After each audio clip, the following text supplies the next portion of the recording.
Morning, guys. Got a Uber and Lyft story for you from my driving experiences I'll tell you guys about. And for any of you that are going to be driving out here in Vegas or already driving out here in Vegas, ebook is on sale in the description box down below. There's a link below this video where you can go and it'll take you directly to buy that book. Get some good information about how to make money out here, the times of day I like to drive, which streets I like to drive on, where I like to go, all that kind of fun stuff to help you make more money. So buy the book, make your money back, and go ahead and make some more on top of it. And I'll get into this story here. This one was I got to witness a nice case of domestic violence. This one that happened, where I picked these guys up and I'm driving them home. Some guys who were near the strip, these local guys, and they were telling me about their night. They started off going to this place, they went to this place, and I picked them up at the last place they were at. And the first place they were telling me about, I'm like, oh, that sounds kind of cool. Like, I've never heard of that place. And he's like, oh yeah, just tell me where it was at. I'm like, okay. Well, I drop them off, and the first place they went to wasn't too far from where I dropped them off at their house. So I'm like, okay, go check this place out. Sounds kind of fun. I pull up. Before I even get out of the fucking car, pull up there, I park, and I look, and it looks like this couple off to the side. I see them kind of like push each other a little bit, but I couldn't tell if they were playing. Kind of looked like they were playing. And then I turn the car off, get out of the car, and then I look over, and it's like, they ain't fucking playing around. It was like full-blown fucking fight between this couple. And I am like watching, and I'm like, oh shit. And there's supposed to be security at this place. The guy said, the guy when I dropped him off at his house, oh, there's always security there. So I'm like, great. Do I run inside, try to grab security to come out? Because I'd never been to this place before. Or, do I just go over there and try to break it up myself?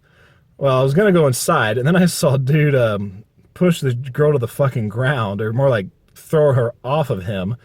And I'm like, oh, great. So I go over there, I pull the fucking phone out, and I'm just like, all right, starting to call the police.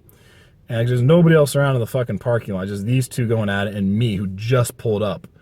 And I'm telling them, to stop. I'm like trying to get them to stop while I'm on the phone, which is, not trying to multitask here. She gets up, they're, pushing back and forth again. They go down, she pushes her away again, and she falls and breaks the fucking side mirror off someone's car. And at this point, they can hear the phone. I got it on speaker, and the operator to answer, and they both look at me. And the guy was freaking out. The guy was like, leave me the fuck alone, to the chick. I mean, dude was stressed. And anything in this scenario, either they were both at fault, or if anything, I'd say the girl was more the aggressor. I mean, the guy he had pushed her down, but I mean, she wasn't fucking backing away. I mean, she was like coming after him. I mean, he had this stress, not like angry, like he wanted to fuck her up, but just stressed look on his face. And he was like, leave me the fuck alone. He's like, he's calling the police. I get the fuck out of here. So he hops in his car and fucking zooms out of there. The girl gets up, and she's like, can you not call the police? I'm like, well, too fucking late now. Like, I already got him on the phone. My guys are beating the shit out of each other here in the parking lot. And I look at her, she's got this white t-shirt on. She's got like some blood stains on her shirt.